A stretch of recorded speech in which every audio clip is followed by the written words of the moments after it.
You know the phrase that pays. Well, hello, Kakank. Guys, I'm all agog that we are back on your video scope. How do I do this, guys? There's no script. There's no notes. Maybe you can tell there's no notes. But you stick around anyway, guys. If you see these three smiling angelic countenances, a few things must be true. One, it must be Wednesday, 8 p.m. EST, somewhere on this marble. Two, you're marble about comics? Very smooth. You're also about to get blessed by three expert cartoonists, and three of that means it must be pitch me. I must be dreaming time, guys. Welcome back to Pencil to Pencil, your favorite live cast brought to you as only the Pencil to Pencil people can do. Guys, let's do some introductions. I'm your first host. I wear many hats besides this new orange beanie. Look, I'm setting it off. Got a little something going on. My name is JAMAR NICHOLAS. I will slow it down so you can hear me. I want to enunciate tonight. JAMAR NICHOLAS. I am on the board of the National Cartoonist Society and also the Philadelphia chapter chair. Go Birds. On top of all those lovely things, I'm also the author, illustrator, graphic novelist, creator of Leon the Extraordinary, a very cool graphic novel series at Scholastic Graphics. I have a little thing to show you. Pause in a minute. Pause. Worst Friends Forever is the newest book out in stores now. This time next year, Leon 3 TBA to be announced will be out, and we'll do a big reveal when the time is right. Guys, I talk too much. You all know this. But I'm going to switch the spotlight over to my cohort, co-conspirator, and co-confidant. He is the reigning, defending, and undisputed world heavyweight champion of webcomics. Make the belt motion, discount, double check for Stone Cold Steve Conley. What up, Steve Conley? Hello, friends. It is good to see you today. I also am improvising, and I'm not working from a script. My name is Steve Conley. I write and draw your 23rd favorite webcomic. Wait, 23rd? 23rd favorite webcomic. The Middle Ages you could read at Webtoons, Tapas, Go Comics, and my own website, steveconley.com. Yes. I also make TTRPG stuff, like for your Dungeons and the Dragons. And the Dragons. currently, at this very moment, as we speak, in 90 minutes or so, once you're done watching this video, you should head over to Kickstarter and check out Stabracadabra. It's my latest TTRPG book. I'm also taking part in Backer Kit's Holiday Market, which is going on for the next 2 weeks. So if you go over to Backer Kit, there's a whole bunch of indie creators who have created cool stuff. It's us against Amazon, basically. And check it out at Backer Kit. But I would be remiss if I didn't introduce the Tower of Power, the man of the hour, too sweet to be sour,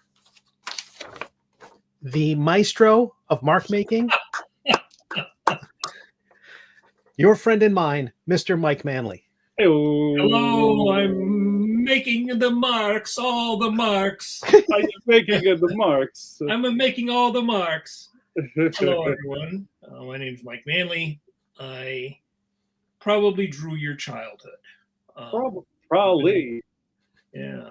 I've been working in this cuckoo crazy business of comics for well over 40 years now, and it's been a pretty fun ride. Some days I do pinch myself and think like, wow, I remember being a little kid sitting on my front porch and reading comics, and then being a teenager and really wanting to draw comics, and here I am, a hunched over husk of a man, having achieved his dream of becoming a hunchback. I love it. Mike, to that, it's funny, and I don't know if people say that as much as maybe they should or used to.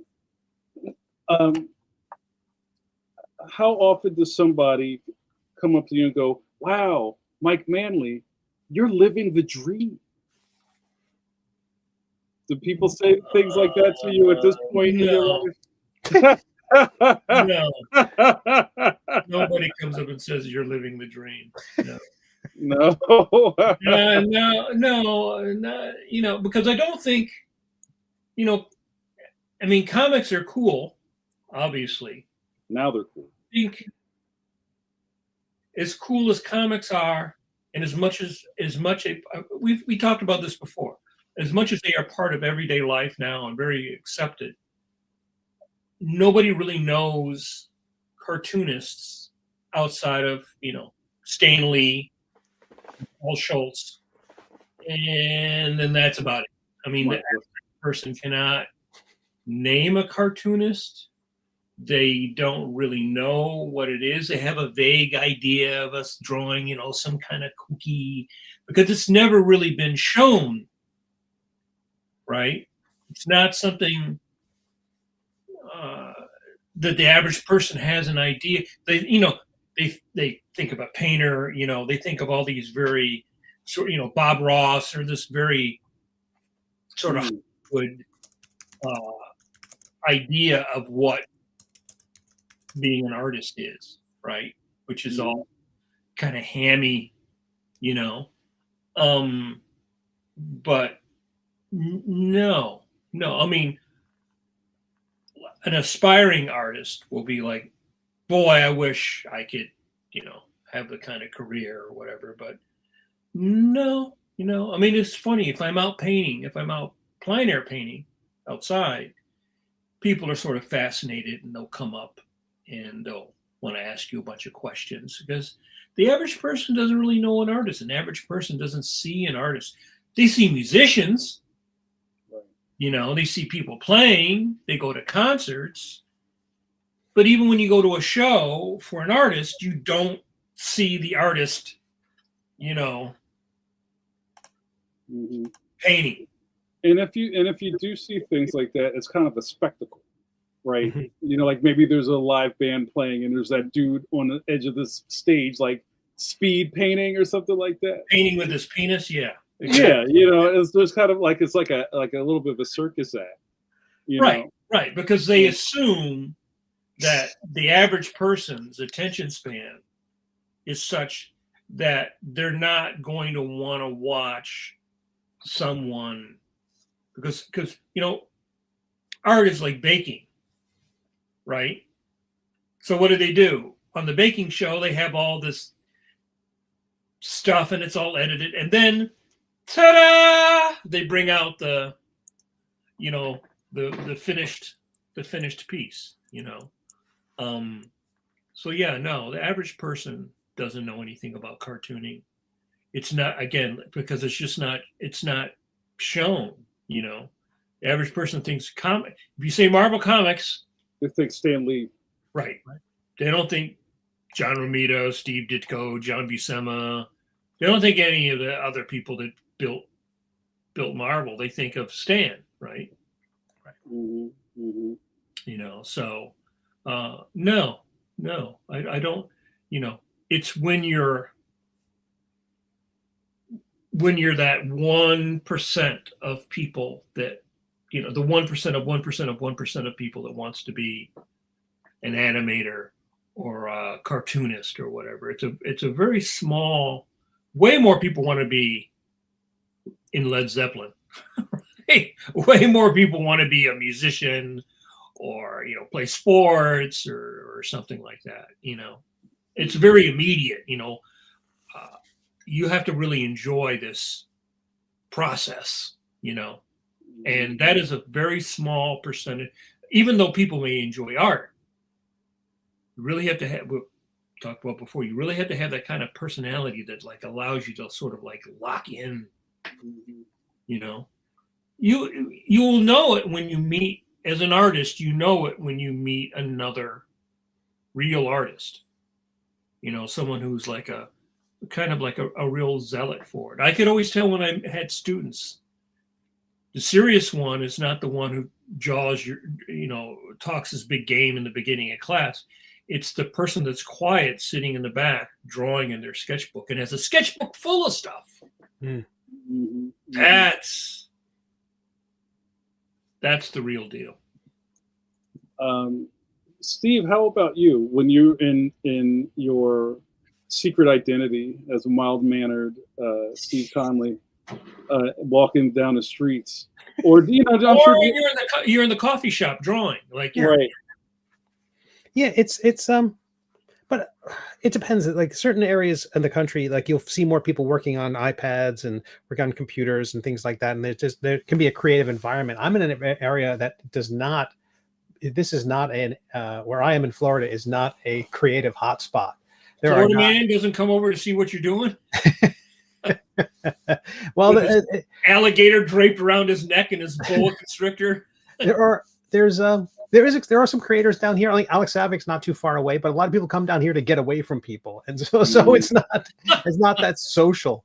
But occasionally there can be there is interest in that. But there is something interesting. Anyone who's making a living in a creative field, people tend to go, "Oh, that's awesome. That's got to be better than my job." It's not like it's not like Mike has to be bent over a table 12 hours a day.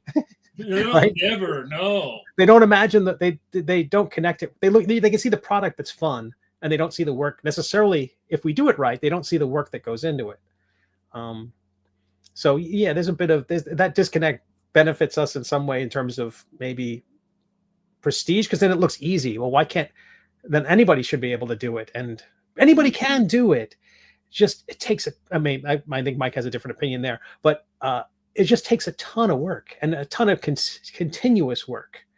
So I guess they do get to see that when I'm sitting at a coffee shop, my head down. I've missed everything that's happened for the last 2 hours because I've just been, noodling on chainmail or whatever.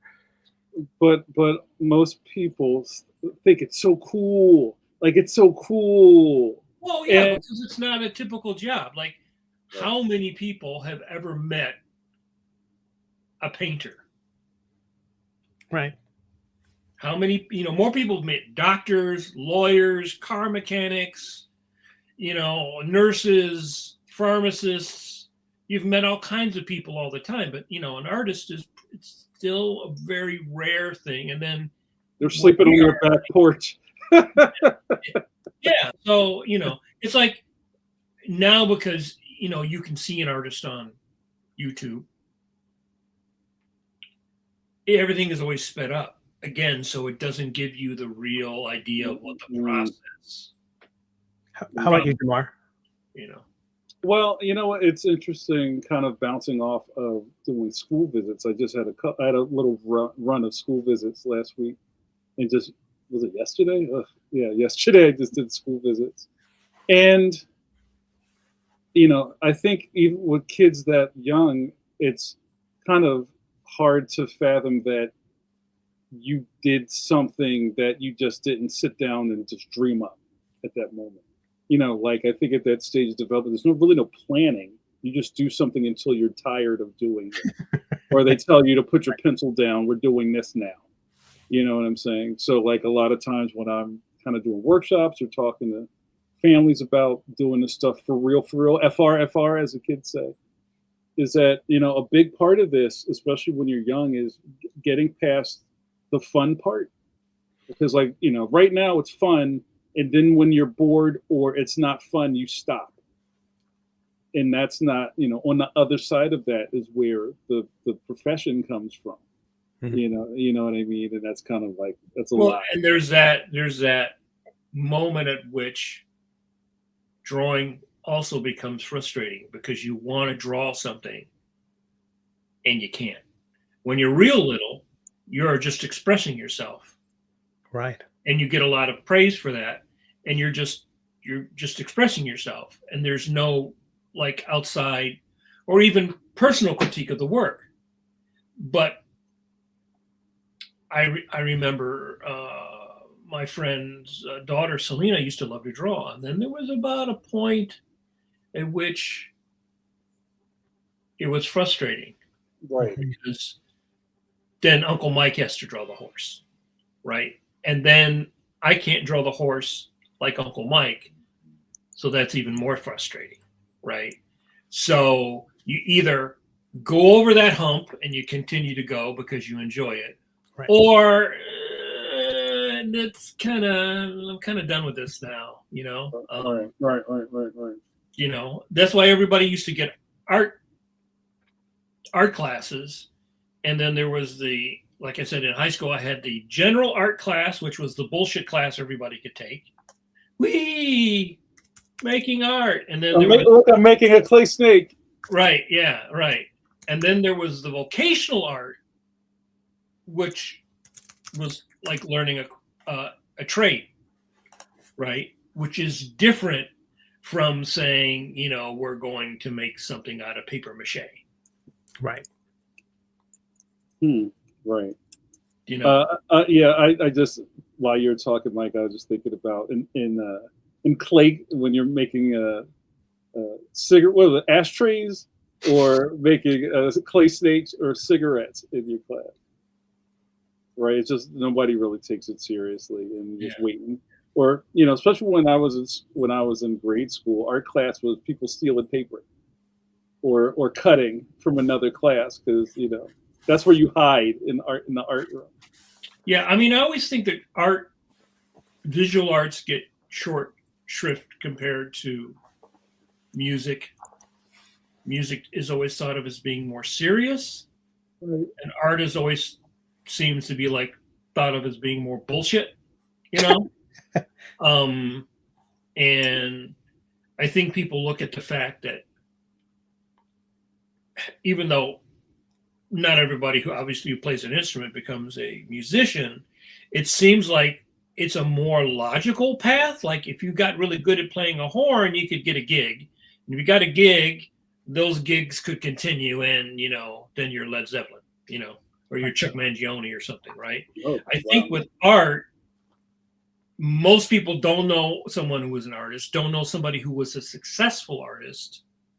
And so it seems much more abstract, It seems like the least practical of all things, you know what I mean? We've all done those things where you go do the job day or the school fair thing or whatever, and the parent comes up and they're like, oh my God, Timmy wants to be an artist or Cindy wants to be an artist. What do I do? Are they gonna be able to make it, And you're like, yeah, look at me, I'm fat.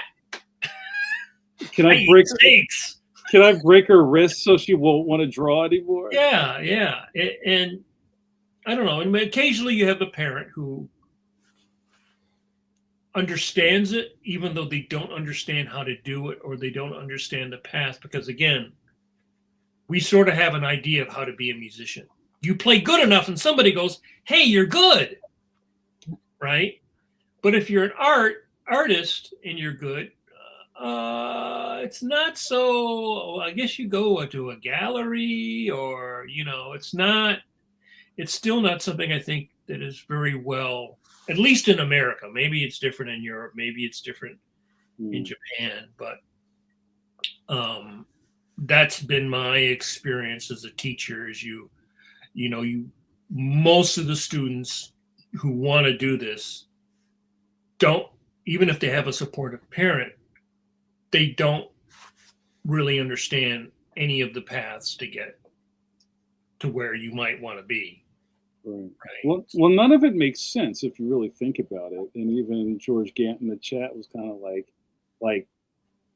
there's so many different ways to do this, and it's kind of, you get back what you put in to a degree, but also, like I made a joke a second ago. It's like, but also all the artists that people know are like that guy, that cousin in your family that can't keep a job.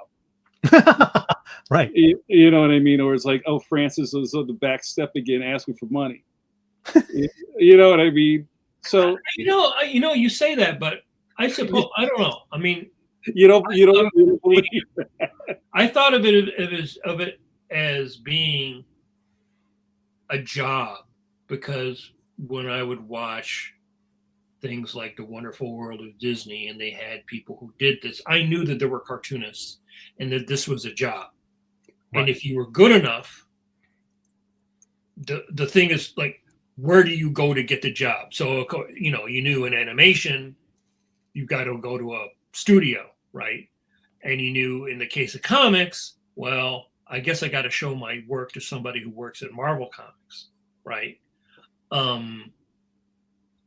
With the Syndicate, that's still not something I think is as well known, because a lot of people want to do comic strips, but I mean, now it's not as foggy as it was in the 70s and 80s. I mean, there's a whole how-to, a million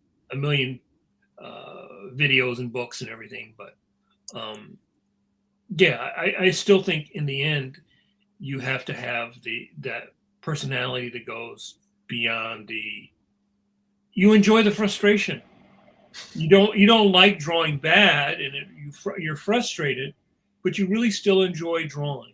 You won't give it up. Like, there's people who give up music because they enjoy it and they kind of pick around with it, and that satisfies that itch, even though they're never gonna be a professional, and they'll probably never ever really get good at playing. They'll sort of stay at that level. I mean, it's kind of that way with art if you think about it. Most people, you pull people off of the street. If you could have had a drawing they did at 7 or 8 years old, and most people sat down now and drew, they would draw kind of like they did when they were 7 or 8 years old. It'll look exactly the same, right? Right. Yeah, because they just, But if you put the time in and you study, your level starts going up. I remember I was drawing I was at Baltimore Comic Con like 2-3 years ago when I was drawing alongside a kid. He drew part of the picture, I drew the other part of the picture, and he saw my side and he went, "Oh man," like he felt like, my side. And I put under it Steve, and I calculated my age in months. This number of months is my age. And I felt like that gives him some context as to why this one might be a little bit better than his. And like the idea that just encouraging kids that it is achievable and helping them I love that you mentioned that, Mike. There's kind of that point where, at some point your appreciation for art exceeds your ability. Like there's a time when they're kind of in sync, or they're kind of just catching up, and you can do anything. And then at some point, I can't draw a horse. That point, like, and then I'm at the point, and at some point you get past that, like the point, like, yeah, I can't, but I can draw my horse, and my horse it's anatomically, you wouldn't want to build life from it, but you would be a horror, but it's going to be funny. It's going to be fun to look at. There's some, I don't know, there's something about like a certain amount of chutzpah that you just need to get past that doubt or realization that you're not Well, it's a funny thing because a little kid will draw something and it's a horse or a dog and it's really bizarre and weird and abstract, but that feeling they got from doing it is what satisfies them, right? They're expressing themselves. Right? It's when you become critical and then other people become critical.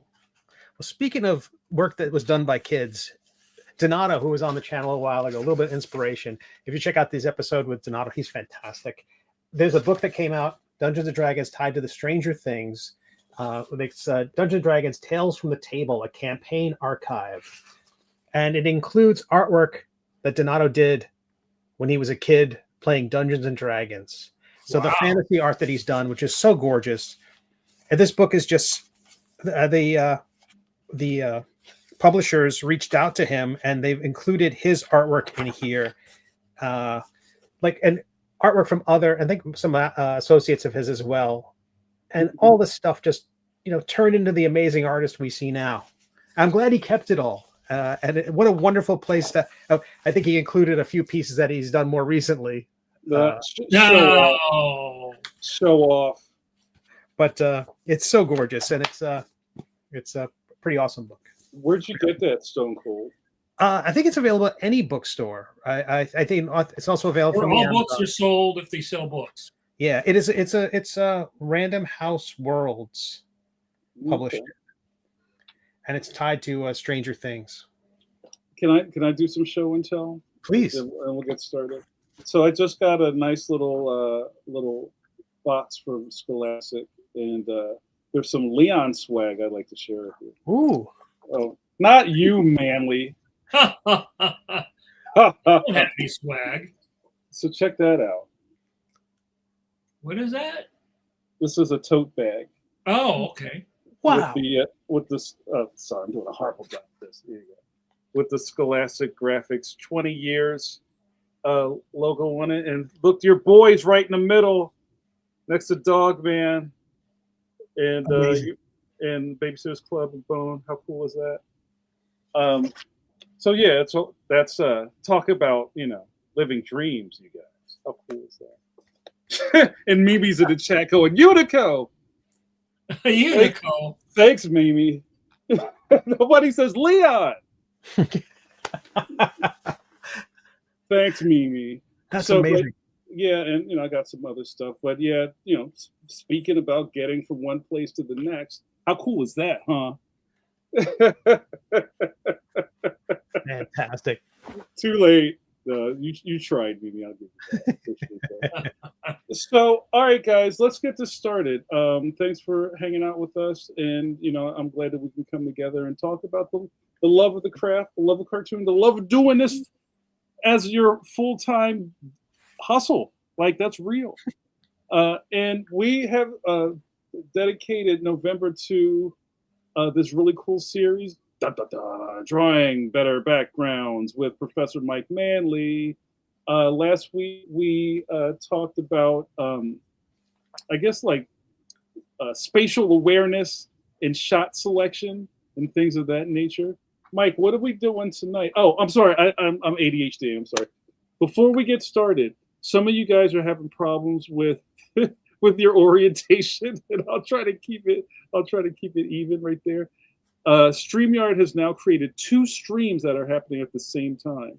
So if you're watching on a YouTube channel and it's not looking right on your screen, like it might be in a phone mode or vice versa, click out of this and go back to the YouTube channel. There'll be another stream. So you have to pick the right stream for the right orientation of how you're watching. I'm sorry, Mike, continue. Okay. Well, I guess this is part 3 of our background lessons, I guess. And this could really go on for quite a while because it's a pretty deep subject, drawing environments. You have some people that's just what they do at the studios. They just draw, design, and paint backgrounds and environments, one of the things that always got me when I was younger, especially, is that there were some people who you could tell they really loved drawing the backgrounds, and their backgrounds were beautiful and really interesting. And then there's other people that kind of like, they were much more interested in figures. And the backgrounds are sort of stuck in, but I think the people that are real world builders, the cartoonists that other cartoonists look to, and the cartoonists I think that people really remember as far as building environments are the great people like Kirby. Everybody, when you think of a Marvel comic, his language for shapes and building all those kooky cosmic effects. I mean, until he did that, nobody drew anything like that. Nobody drew that sense of energy and power and scope, And then you had somebody like Mobius, right, who transitioned from comics and doing westerns in a sort of a very Kniff style, and then he branched out into doing his Mobius style, which really, just blew everybody's mind. And then he ended up going and working in film, right? So there are people like that who really enjoyed, but the backgrounds were just as important as the characters, And so I always thought of it as there's sort of two kinds of backgrounds in comics, really. There's realistic backgrounds and then cartoony or design backgrounds. And in comics, if you go back almost 100 years now, you had people that started doing realism, which is still an abstraction and design of reality. So you had Hal Foster, and then you had Milton Caniff and Noel Sickles, who started doing realistic drawing. At the same time, you had, Katzenjammer Kids and Popeye, and much more what they call Bigfoot stuff, right? And then you had animation, which was much more cartoony. But then Disney started investing time and a lot of money to start making his cartoons have a much more of a sense of reality. That everybody didn't have the rubber hose. So when they started with Snow White, from then on, the amount of study of nature and the way things and people and trees and water, and they even had an effects department that just did water and smoke and lava and rain and wind. So I always, as a kid, thought there were sort of like two schools: the cartoony school and then the sort of realistic school. And I liked both. Like I said, as a very young kid, I was very impressed, struck by those cartoons by Chuck Jones that were laid out by Maurice Noble. They just riveted me as a kid.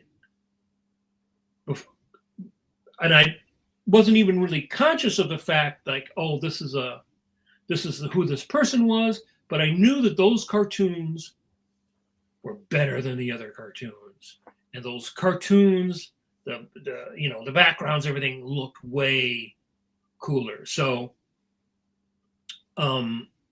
because I like to do both kinds of cartooning, I like to do realism, and I like to do cartoony stuff.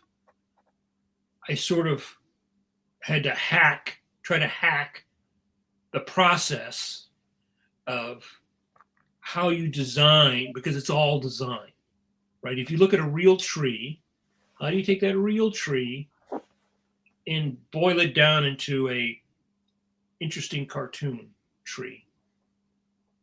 And you start noticing as a kid and as a young artist, you start noticing, oh, I really like how this person does water, how this person does trees, how this person does bricks, how this person does, metallic stuff. So I always had people that I looked at specifically for certain things because they were really good at doing that kind of stuff. So I was going to call this, if you bring up the window, I think screen. I was going to call this no broccoli trees. This is what I call this this lecture, because one of the things I always felt was a real cheat was people would do that kind of bubble leaves, they would call them, like bubble leaves, and they would draw a tree. It would just look like a stalk of broccoli, right? Or any other tree would be sort of like a pine tree, like a Christmas tree, like a flat, right? Steve is so abused. So I'd always say no broccoli trees. Let me get back, go to the next. I like that broccoli tree. I see what you're saying, Mike. As a background go, it's not very convincing. It's not going to help set the stage. Because you can have cartoony trees, but it'll be like, again, like Maurice Noble or Walt Kelly. Very cartoony, but also has a reality to it. It feels of his world. Right.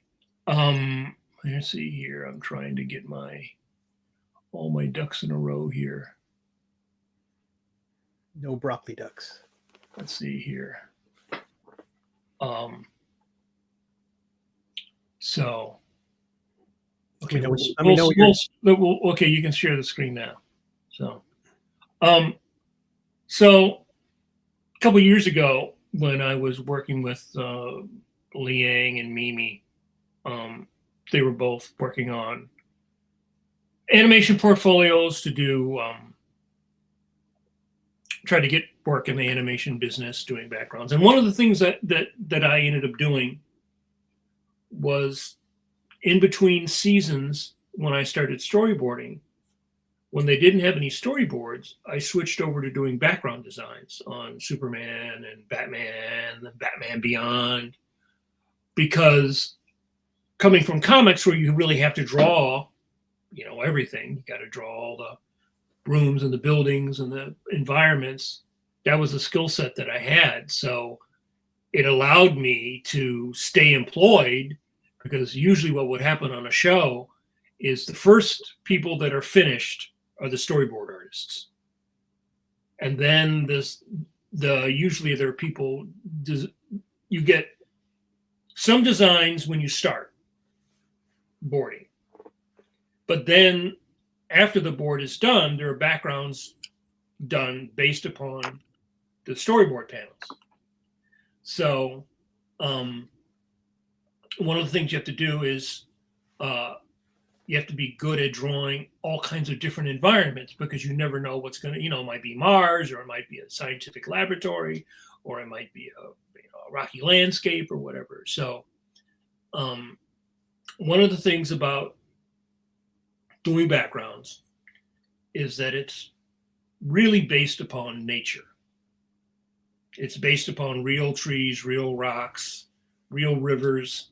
And so the best way to learn how to make your backgrounds better is to actually look at nature and to study nature for the variety of shapes.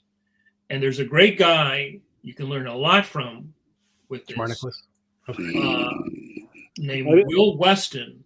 He's on Instagram. How do you spell his name, Mike? Weston, Weston.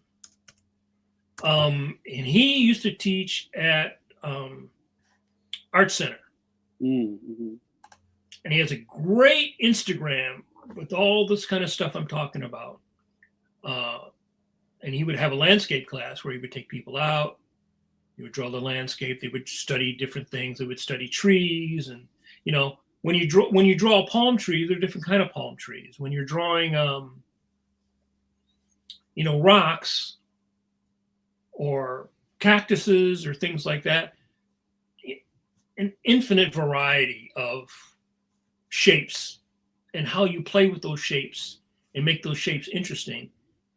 You know, is the difference between Fred Flintstone's house and a great Roadrunner background, or something much more film noir like the Batman stuff. So taking the time, getting yourself a sketchbook and looking at what guys like Weston are teaching, puts the stuff up for free. And one of the things I will say, that even though I was always pretty good at drawing backgrounds, my backgrounds really jumped when I started going out and plein air painting. I really started studying nature firsthand. And one of the things about when you go out and you draw real trees, you start noticing the rhythms and the shapes of things. Because usually what happens with comics is people, we all do it. We all start as sort of a Dr. Frankenstein. So we all have the artists that we like. And so what we start doing, we start building our style out of the style of other people. And if you're drawing a tree, but you don't really study what a real tree looks like, and what you're doing is you're making your tree based upon the tree, the thoughts of what another person thinks a tree looks like, then you're never really coming up with your own reaction, an expression of what a tree looks like. You're always sort of cobbling together what somebody else did. And so you're not going to really have your own thoughts about that, right? So it's sort of a combination of things, of looking at nature, and you can study other people, and you can study how other people break things down. If you look at Mondrian, who ended up doing these very geometric designs, if you Google him tonight, you will see that he started out being a naturalistic painter. And he would paint trees and he would paint landscapes. And then he started designing that, and they started becoming abstract. And then he eventually became, you know, very linear, super linear. But that thought process started by looking at nature and looking at the intervals and the shapes, the negative and the positive shapes created by a tree, the branches on a tree. So that's a thought process. It's a design process. And what we're talking about tonight is the design process. You should start with nature or reintroduce yourself to nature. And you can study people like Maurice Noble. There's a great book out on him. Again, there's people like Will Weston. There's plenty of books on landscape painting and landscape drawing. Google is full of diagrams of trees, you know, what an apple tree looks like, what a palm tree looks like. You build yourself a little reference file of that kind of stuff. But this illustration here, so here's a real environment. And then this is a designed, mine going over that as an example to show how to take a real environment as a base and turn that into a designed environment. right? I was working over her drawing. And one of the things about when you do a more cartoon or push design is that the shape language becomes very important. The simpler you become, the more important the shapes become. And things like asymmetry become very important. So if you look at the shapes of these trees, I'm trying to come up with ideas to make each one of those shapes a little bit different. So I'm not repeating the same shapes. Right. If you repeat the same shapes, it kind of kills the interest. Symmetry kills interest. So I kind of pushed the perspective, even though this is kind of a cool photo because it's kind of warpy. I pushed it even more.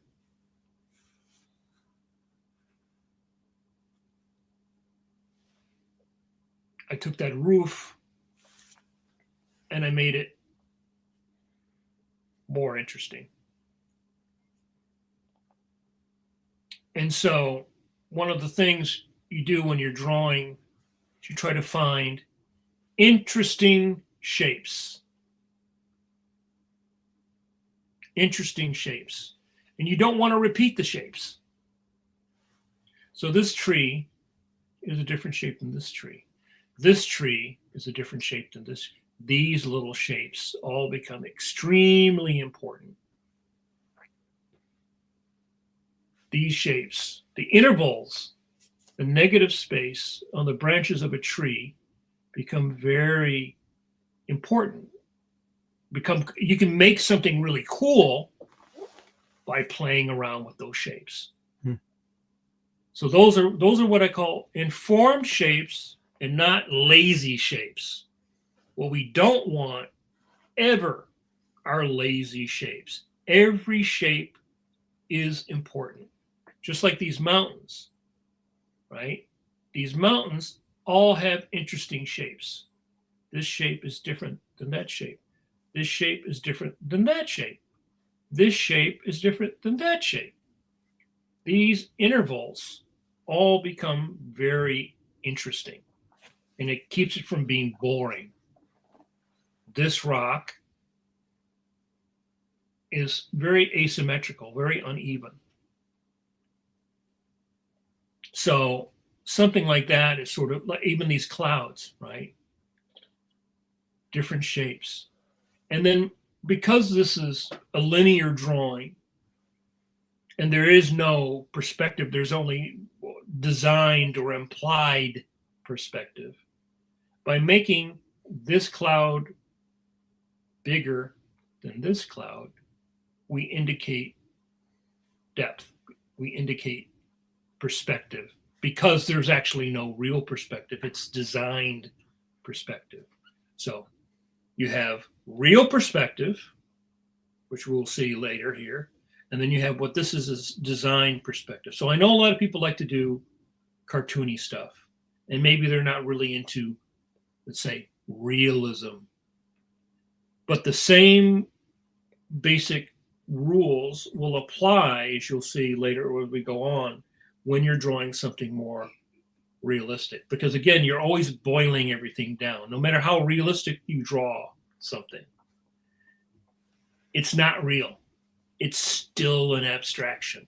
You're still making a conscious decision to do this and not do that, or to take this out or to move this. One of the things I learned as a landscape painter, in order to make my paintings better, especially when you're doing a plein air painting, which is you're going to go out and you're only going to have, a couple hours at the most to paint any subject before the light changes too much. Maybe a little bit longer on a cloudy day.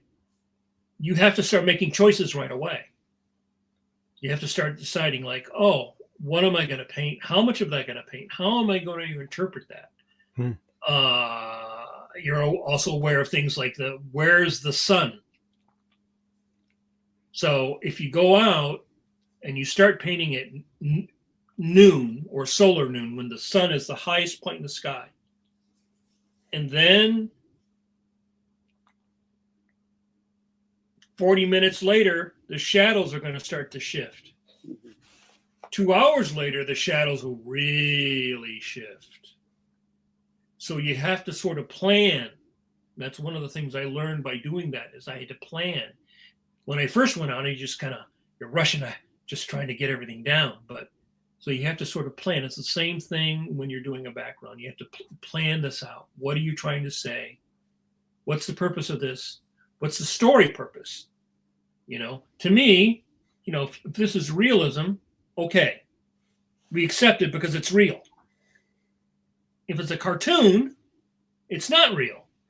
So we can make a lot of choices here that, all you can do in the first one is go, oh, I want to film this at sunset. I want my camera to be higher. I want my camera to be lower. I want the sun to be overhead, or I want it to be raining. But you're stuck with whatever actually is there. When you start designing things, well, you're God. You can move the clouds around. Look at the clouds here. Little weird splotchy clouds. These clouds are much more interesting because you can decide to make them more interesting. Here's another one. This one, actually, I think I was going over something that Mimi had done and talking about how to make these shapes more interesting.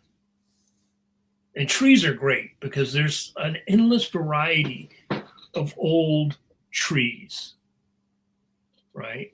And the best thing to do is to have a sketchbook and just sit there and draw a couple trees. You can have, I always try to advise people to have like a sketchbook for specific things. I think that's really good. And I wish I had done it earlier, because my sketchbooks were kind of a mess, because there'd be a little bit of this and a little bit of that. But again, if this is an animation or a cartoon background, we're indicating perspective because there's no real perspective. It's not accurate perspective. This is designed perspective. So we know if we do these shapes here, we layer or pile things on top of each other to create the illusion of perspective. Even things like that. The fence, and you can make something interesting, like add a little bit of a character, like, well, maybe all these things posts are not even. Maybe one's broken. Maybe one's laying in the grass. So I say you start out with the basic, simplest shape that you can. Again, these triangle, I talked about last week, these triangular shapes add a dynamic. So these are sort of mushed triangle, but that triangle is pointing right at the house. This triangle, this is a triangle, is leading you right to the house. And then these shapes in here, these intervals in here, can really go and make this interesting. Again, symmetry would make it boring. And you can learn a lot about design from nature, because nature is always the best designer. So that's what this is about. Looking at things, finding interesting rhythms, interesting shapes, trying not to repeat the shape, trying to take the shape and make the shape more interesting. Awesome. Let me get my next. I got a question here from Jared on YouTube. Do you have quote comfort background elements, like a specific style of tree or what have you, that you've done loads of times with minor variations, or do you always try to do a tree you've never done before? It's all job specific, right? Mm-hmm. So like if I'm drawing the Phantom, I'm going to show a bunch of Phantom stuff. When I'm drawing the Phantom, I'm always trying to draw, I look at real jungles. right? One of the things I decided when I took on the fandom is I wanted to draw, even though it's a fantasy world, I wanted to look at real jungles rather than make up stuff. Because I think what happens when you just make up stuff, it ends up becoming rote and it ends up becoming boring, right? Right. It's like a great thing. I've done it before. Sit down and draw 50 heads. I would take a little sheet of paper and I would just draw 50 heads. And what you find out is how much do you got up here? If you start drawing like the same ear and the same kind of nose and the same kind of eyebrow and the same kind of eyelid and the same kind of nostril and the same kind of mouth, if you cannot draw 50 different heads, you got a lot, you don't have a lot up here. You got a lot of work to do to put that up here, right? So it's the same way with nature, you know? When you look at the great background designers like Earl, the guy who did those backgrounds for Sleeping Beauty. Ivan Earl? Ivan Earl. Beautiful, amazing design. Amazing design.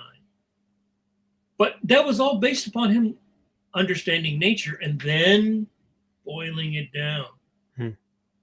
Boiling it down. So to me, it's like you educate yourself on these principles, these ideas. Then that gives you a wide ability to stretch stylistically. Right. That's why I think I can do different styles, because my core is solid, which gives me then the flexibility to explore these other styles. Once you understand the principle, you know, the core principles of animation, you know, straights against the curves, things like that, rhythm, asymmetry, all these basic design principles. Once you learn those, well, then when you're doing something, you go, what's wrong with this? Why is this character or this tree or this character I'm designing, this monster, what's wrong? Why is this boring to me? Right. And then you try to, again, I have my little checklist. Is it even? Is it symmetrical? Could something be bigger? Could something be smaller? And one of the things I think really propels people forward is if you're completely willing to trash a drawing that you spent time on. Right? If you're completely willing to trash it, that doesn't mean that drawing does not have value because it got you to where you are now. Right. But if you can go, you know what? This sucks. I'm not going to settle for this. Right. And I'm not going to let the fact that I spent 3 days on this convince me that I just can't give that up. I can't. It's not great, but I spent 3 days on it, so I'm gonna stay married to this bad drawing or bad design. When you can, you don't have to ball it up and throw it in the trash, but when you can say, no, I'm discarding this. When you can do that, that's when you really start learning. Because you have to be the one to decide to do that. Because when you're in school or you're taking a class, you have the benefit of the teacher who has that experience, who's gone through that process, can look at your drawing. Most of the time when I would critique students' work, I would be critiquing this.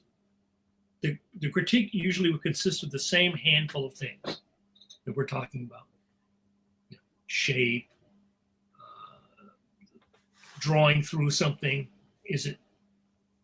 Can you really feel the form? Are you using the center line? All these real basic things that we talked about over the course of this podcast. So I'm going to show something here.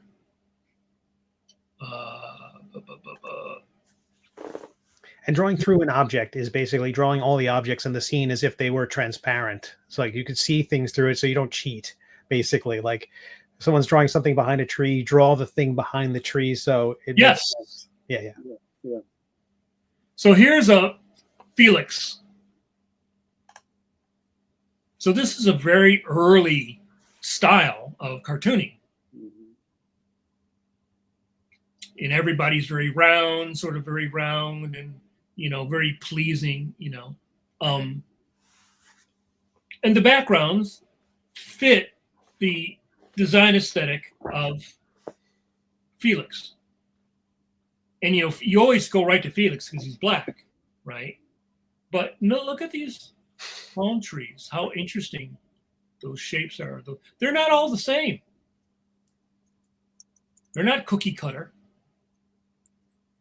And again, you're doing a very simple style, so the backgrounds can't look like Prince Valiant, right? And so even though these are not real palm trees, you get the feeling of a real palm tree. And there is real understanding of palm trees, though. That one in the, I don't know, it's the 1, 2, 3, 4, 5, 6, 7. The 13th panel. Yeah, that one you just moused over right there, where he's behind the tree. That kind of the sense of the way they grow, almost like a pine cone. It's beautiful, beautiful. Right. So here's a artist who may have lived in California. He certainly understood palm trees, and that. But then look how he made these interesting shapes and textures. Glorious. Nice, and it frames. And again, this is a simple style, so you don't want to do something that's going to like overpower the style. So there's no lazy shapes. Was this a Sunday, Mike? That would get color? I would, yeah. This is a Sunday. Get color. There's no lazy shapes. Even like this little pot. Mm-hmm. All these shapes. Look at the interesting negative, right? Very interesting shapes. And this is a pretty loose style, even that camera, everything is interesting. Nothing is even. This is all hand drawn, and you feel the hand of the artist. It's not like perfect. It's kind of,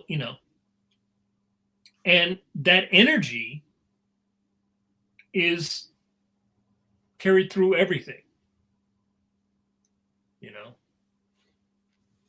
So let me stop that and bring that. Great.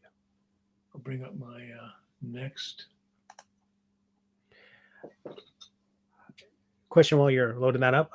Jim on the YouTube asks, kind of for the group, do you ever draw to practice or just project related? So might also be a time management question as much as a art question. Yeah, I don't.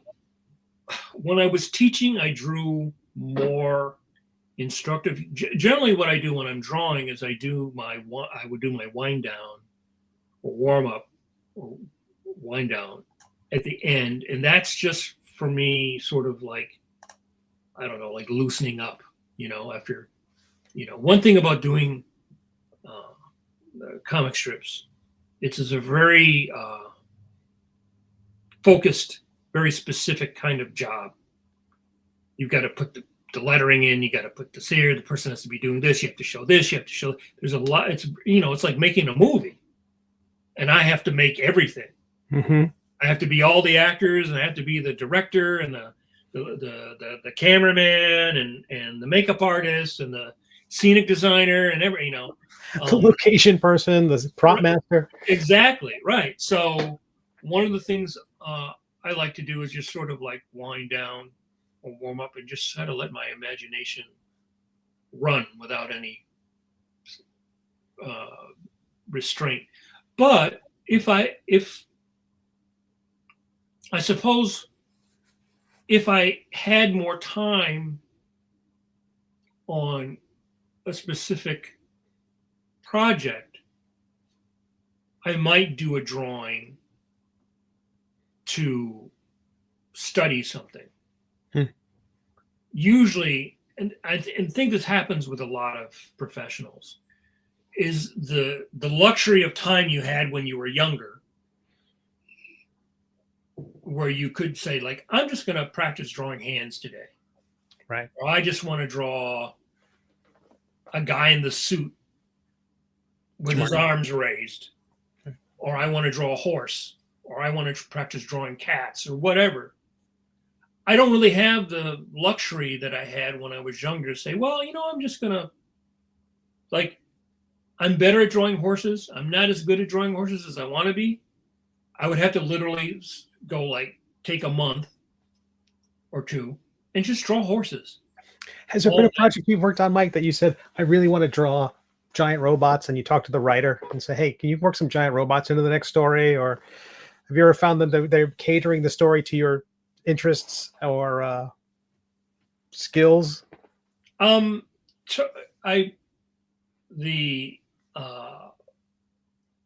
last Phantom story, the one before this one, where he was fighting a guy who was sort of like Elon Mollusk.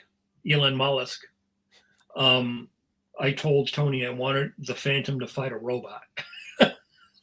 Excellent. So we came up with a story where he basically is fighting a robot. That's awesome.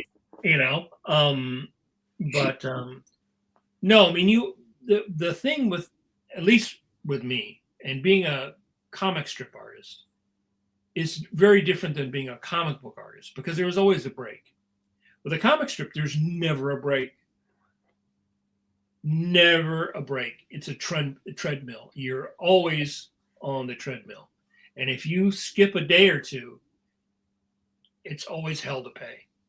It's always, if you get sick for 3 or 4 days, or you just sort of have a couple days, it was a couple days last week where I just like, I probably still work 10 hours a day, but there were a couple days where you're just kind of, you're not, you're not punching it over the fence, but let me see here. So let me share.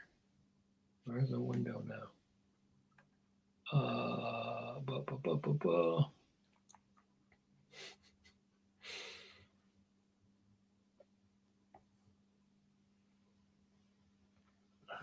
How do you handle backgrounds, Jamar?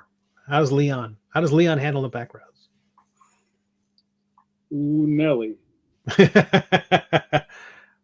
So here's a background that I just did today. So that's great. You can sort of see my rough. And what I did here, the layer that I initially had, I guess I got deleted. But sometimes what I'll do is, when I'm drawing something more realistic, what helps lend a sense of realism is the shadows and the cast shadow, which is the shadow, like this guy's leg is casting a shadow on the Phantom, right? And then you're also dealing with the 3 levels: foreground, middle ground, background. You're always dealing with that. And so I have the foreground figures, and then I have the background, and then to be lettering above him. So the first thing I do always is I have to put the lettering in, so I know how much room I have to work with.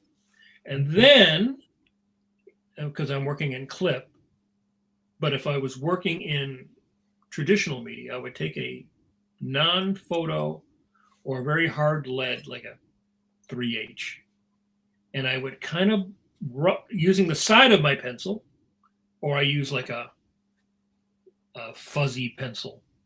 I think it's a colored pencil.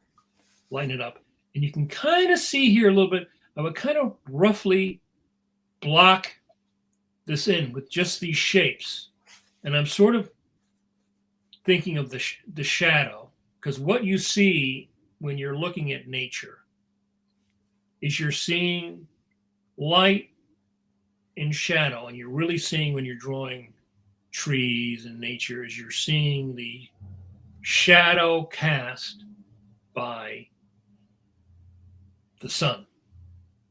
So I would rough that in, and I'm thinking again of framing. So I wanted to frame the Phantom, and he's carrying this guy he just knocked out, and he and Devil are going to carry him to the jail. And then I'm thinking of these, again now, having done a lot of study of jungles in the last 9 years, I have a repertoire of shapes that I've studied from looking at real jungles. And so I roughly block that in, and then here's the final.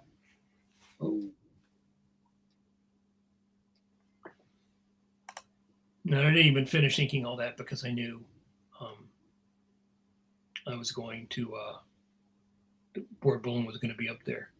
And then I'm thinking about not only the shadow and the cast shadow, but I'm thinking of these leaves are different than the little leaves in the back. So it's a difference in Mark's scale of mark making and the kind of mark that I'm making.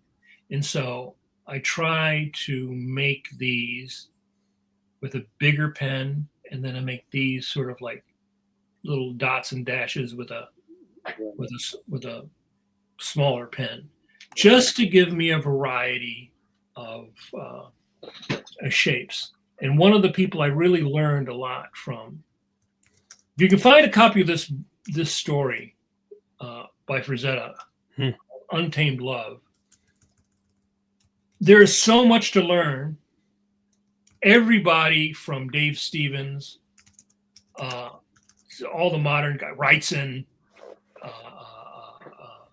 Kaluta, all those guys, Kevin Nowlin, all those guys really learned a lot from the story of how to ink grass and trees. And Frazetta got this technique where you can see these beautiful rhythm lines, and then just these little goes in, puts those little drop shadows in there. All the drop shadows. These lines are not all connected, and so it gives it a sort of a spark, but it gives it an energy. This whole thing has energy. It's a great figure, the great line, that great inking on the line. He was one of the best inkers ever. Everything is here, is flowing. So again, that's one of the things. I have a copy of this book. That's one of the things a little lesson kind of stuck in my head, rhythm, and those little drop shadows. Here's another great artist you can learn from. Now, Roy Crane, his work is sort of in between realism and cartoony, because he draws kind of cartoony, but he lights it realistically.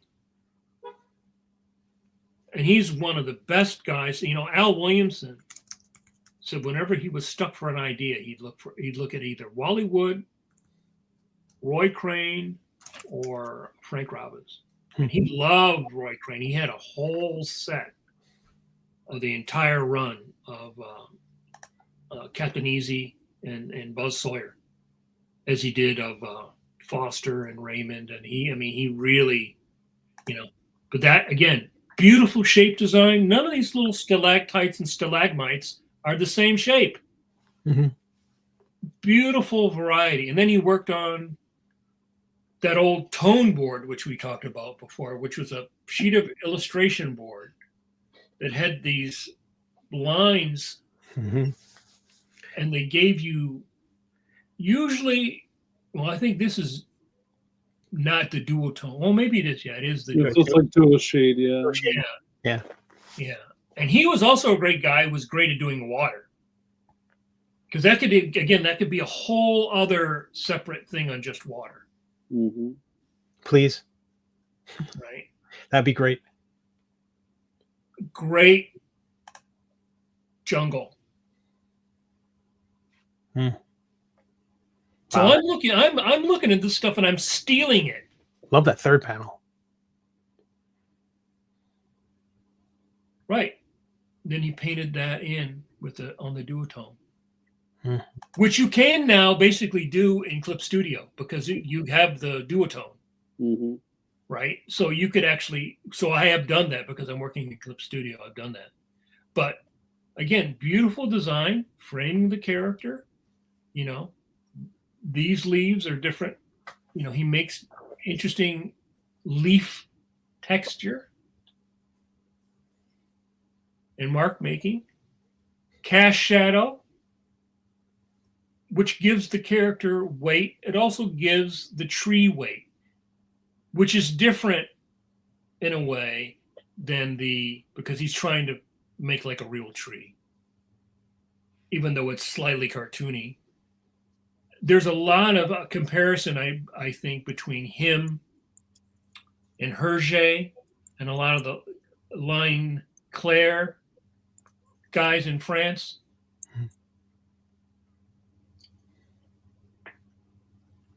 Again, beautiful shapes. Those little drop shadows. So what you're seeing really is what holds this is the shadow shape of the tree. The shadow, the cast shadow.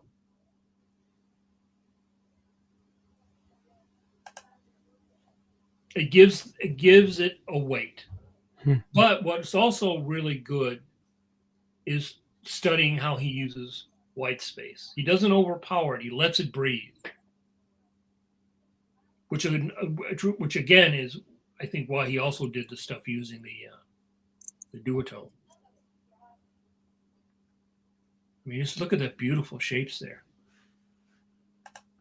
That beautiful shape of that water. Stuff on the surface of the water. And black on black on black on black on black. Just a little bit of a rim light. But you feel that this is in front of that. Even though this is all black. And there's hardly any rendering or turning of form. It's mostly just black and white with that duotone. And just look at that beautiful shape.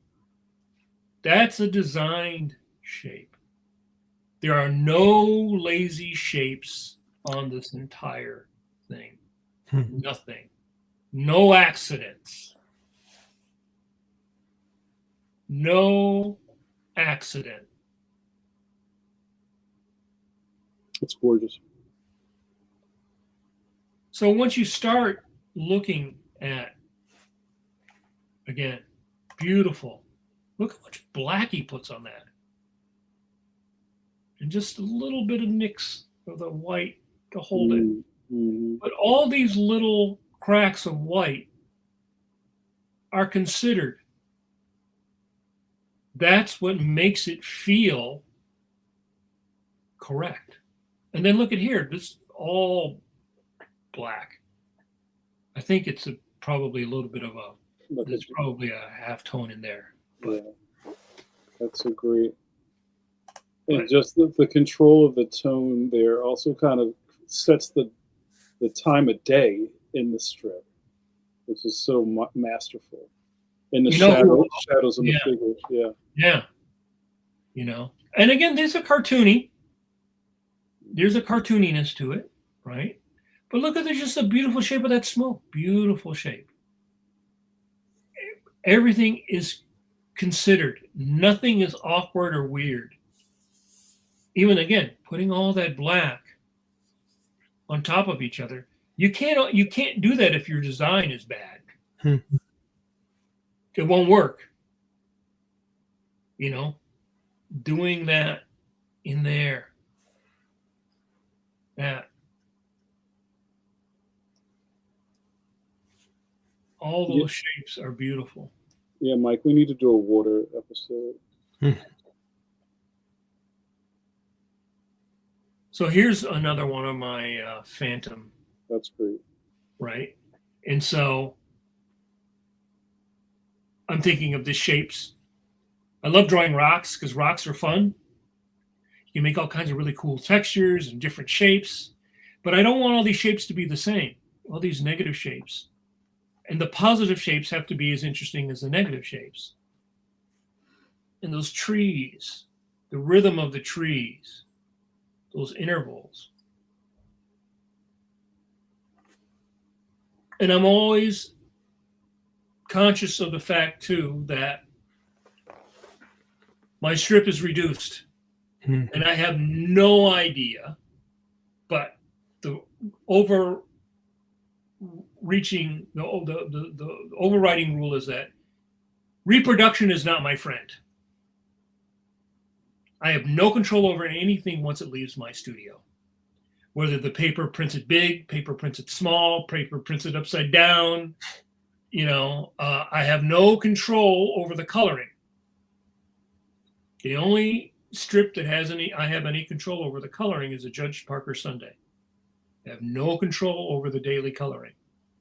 So it has to work here. So even if the colorist is not top tier or is rushed or somebody else filled in for him, it has to work here.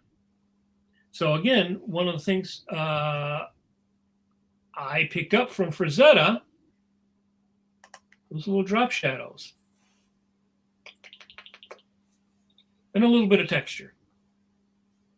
Mike, I have a question. For a strip like this that's so open, I'm sure you're, as we say in the business, inking for color, right? So, like, this is going to get colored, right? So, can you kind of explain, I guess this is more of a design question. It's like, how do you figure out where you're not going to spot blacks? Because it's going to get muddy if it's colored over. Well, my idea on here was black in the foreground, everything is converging towards the phantom, low angle gives it this sense of speed, right? Everything is kind of warpy, and then the the faraway background is flat. So this, because it's flat, all of these dynamic shapes, along with the dynamic shape of the horse and devil running, all these things are pointing at the phantom and giving us the sense. It's sort of like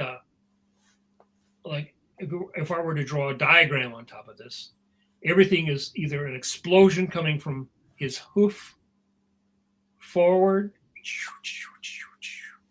or so these blacks here frame him, right?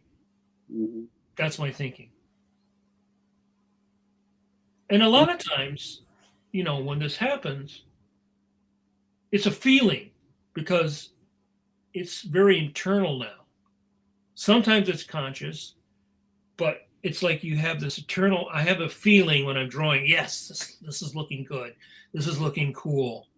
Or if not, then I can, again, break it out and apply like, oh, what am I doing? Oh, yeah, this shape is wrong. This shape sucks. This shape is doughy or lazy or lumpy, So here's a phantom. The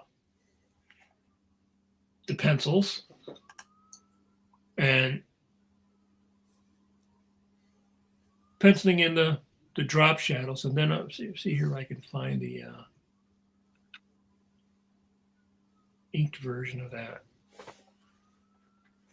I don't know if I was able to find that. But essentially, this is what I was going to do. This is my inking,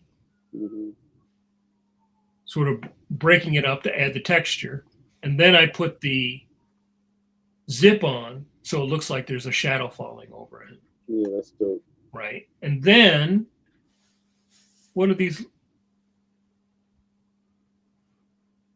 Like vines. Yeah. Everything is leading right to the phantom. Framing these people and then leading right to the phantom and devil. These tree shapes, it's almost like I'm just drawing an arrow, right? So when I lay this out, the first thing I do is I draw the big shapes that I want these things to lead them right to the characters. Then a variety of leaf shapes, again, because I've looked at jungles, and I noticed, when you just make up your jungles and your trees from looking at other people's comic books, you're like really not understanding how a tree works, right? You're just sort of kind of understanding maybe how another guy drew leaf shapes, Right. and kind of how maybe that person drew a tree trunk. But when you go and you look at an African jungle, it's different than if you're drawing the woods of North Carolina. Mm-hmm. There's different kinds of jungles. There's different kind of trees. There's different kind of ground cover. There's different kind of shapes. So you've got ferns, but there's different kinds of ferns, right? So what I would do is I would draw it out, and then I would have fun going back and playing with the texture and busting that up a little bit when I ink it, just to make it interesting. And again, I learned from looking at people like Williamson, Frazetta, Wrightson. All those guys lead back to Hal Foster. He was the first guy who really started drawing when he did his adaptation of Tarzan. You can find that online. He's the guy who started doing the first realistic comic narrative. Again, it was sort of like Prince Valiant, is that it wasn't panel to panel in the way we think of comics, but he was telling a comic story in a sequence of panels. And so that way of using the drop shadows, if I had to take out all the rendering and I just go with the blacks, it would still hold. Mm-hmm. And so that's the overall rule. It has to work if there's no rendering. If you just had white and black, no texture, will it still read? Texture's like gravy, right? I mean, when we were looking at those Roy Crane, there was no texture.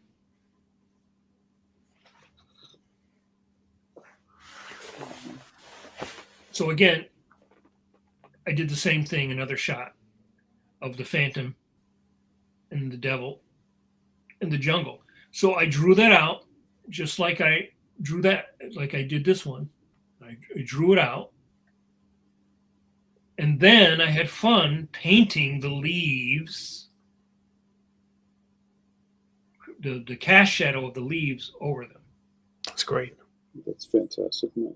And so what I would do here is I would think, I want these shapes to frame. So I would maybe rough in very roughly, like a shape like that.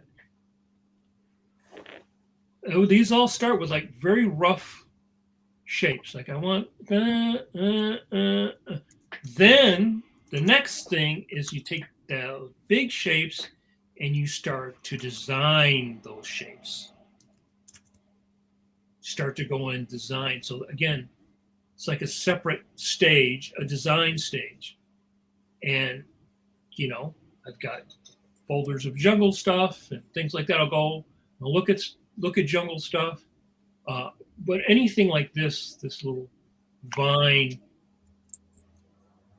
anything like this is a way of the little texture on these rocks, these kinds of ferns compared to those kinds of ferns. It's not all the same leaf shape. Again, no broccoli tree.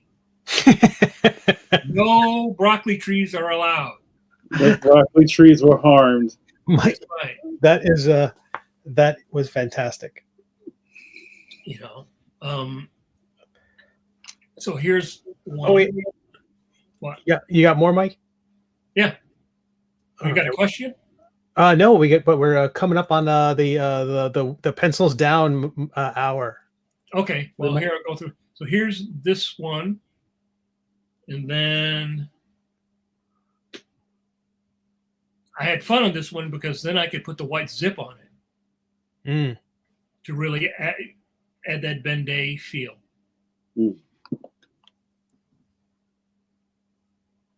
Another shot of the jungle. So I might look at a real pictures of trees. But then what I do again is I think of these shapes, and then I go in, and the first thing I do is I nick in all those shadows, but I make sure I pick a specific direction.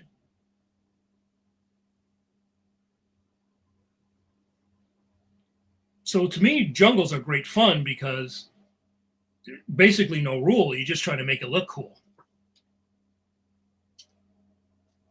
You know, ferns on the ground. It gives me a lot of opportunity to play with shape and texture.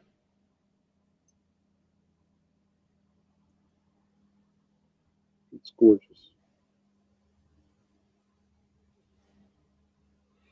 And then I was going to show one Nice. more.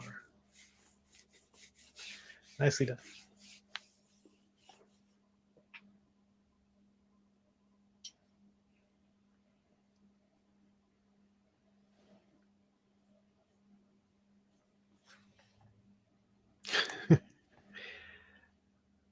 Here's a great. Can you guys see that?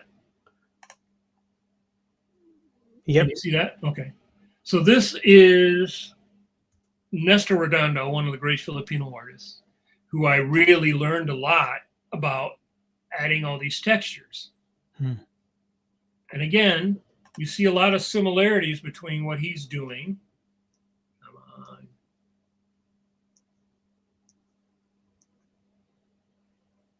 And Frazetta. Yeah, for sure.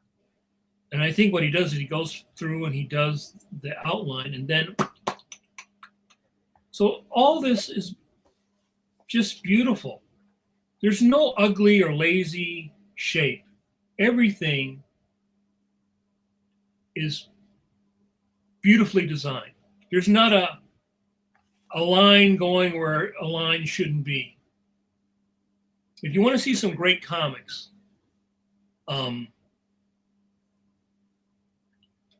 we didn't even get a chance to go into it because, again, we could go on. Look at Joe Kubert. Joe Kubert laid out Rima that was then finished by Nestor Redondo.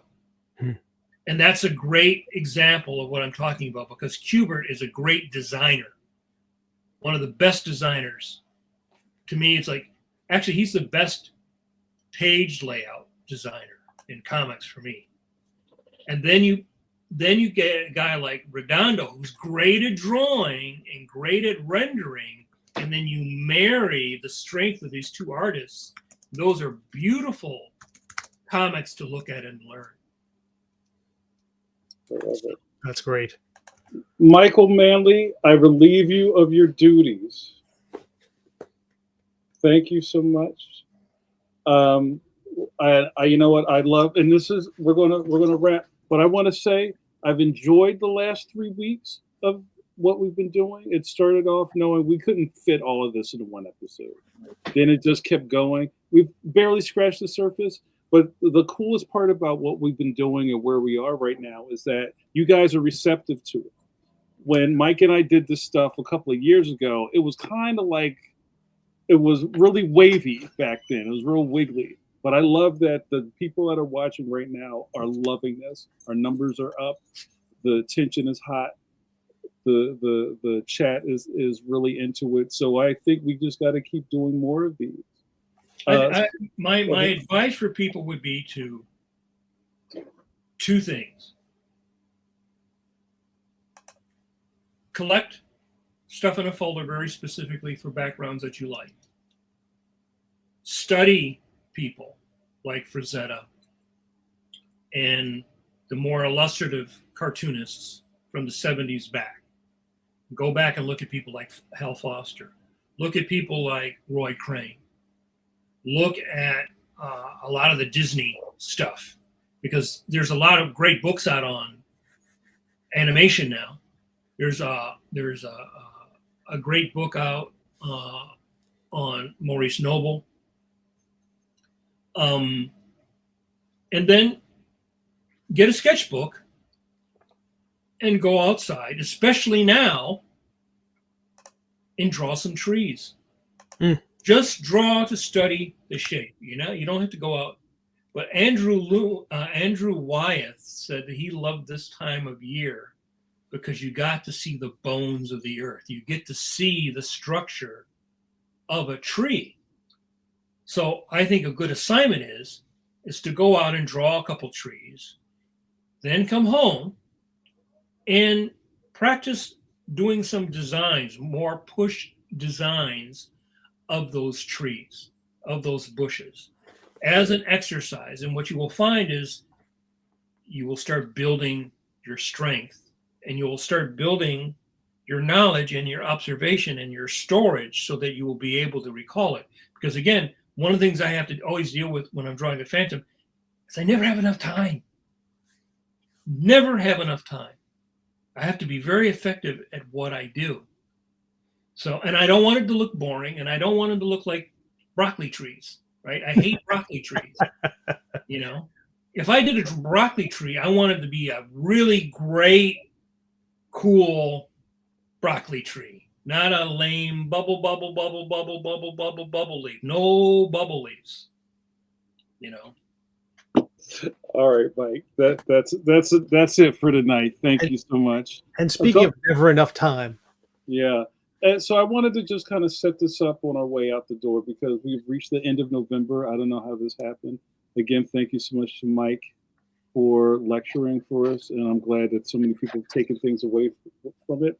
This is the ending of our programming for November. Next week is Thanksgiving. We're taking Wednesday off next week. We'll be back. Sorry. But we will be back. It will be gravy. How to draw gravy. We'll be back in December with new programming. This is the time where you need to start hitting that like button, you guys, so we can keep doing these things. Share this.